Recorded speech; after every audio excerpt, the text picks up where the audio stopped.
Hello everyone, আমার একটি ছোটো মিনি ব্লগে তোমাদের অনেক অনেক স্বাগত। আজ ছিল শ্রাবণ মাসের তৃতীয় সোমবার।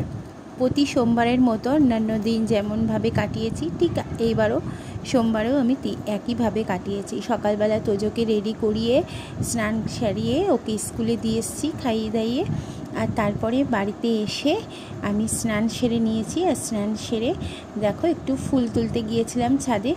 বাবা সকালবেলায় ফুল তোলে আর মা সকালে পুজো দিয়ে নেয়। ফুল রেখেছিল, তাও ভাবলাম দেখি দুটো গাছে যদি নীলকণ্ঠ ফুল থাকে।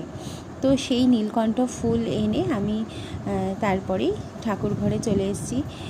পঞ্চামৃত তৈরি করে নিয়েছিলাম মহাদেবের জন্য, আর মহাদেবকে মা সকালে একবার স্নান করিয়েছে। এবারে আমি ঠাকুরকে নামিয়ে সিংহাসন থেকে আমি এখন পঞ্চামৃত দিয়ে ভালো করে স্নান করে নিলাম। শ্রী মহাদেবের সাথে আমাদের সর্পনাগও আছে আর আমাদের নন্দীদেবও আছে।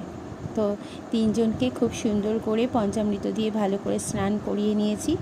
নিয়ে এবার গঙ্গার জল দিলে ভালো করে মহাদেবকে সুন্দর করে স্নান করিয়ে নিয়েছিলাম, যাতে দুধ গঙ্গার জলটা সমস্তটা ধুয়ে যেতে পারে।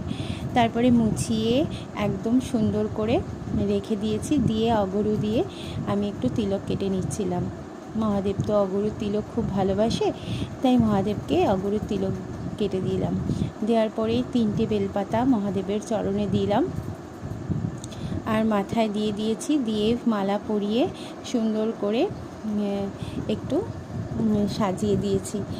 এই দিনটা না মানে বেশ ভালো লাগে। তো এর আগের বছরও আমি শ্রাবণ মাসে 3টে সোমবার পালন করেছিলাম। এবারও ইচ্ছা আছে। 3টে সোমবার তো পালন হয়ে গেল, জানি না 4টে সোমবার পারবো কি।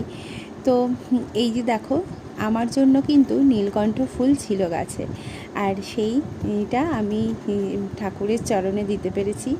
তারপরে একটু ঘিয়ের প্রদীপ দিয়ে আরতি করে নিলাম। মনের যত ইচ্ছা ছিল বাবার কাছে সমস্ত কিছু বলে দিয়েছি। আর তারপরে আমার দুপুরের লাঞ্চে ছিল এই ডালিয়া। কেমন লাগলো জানি।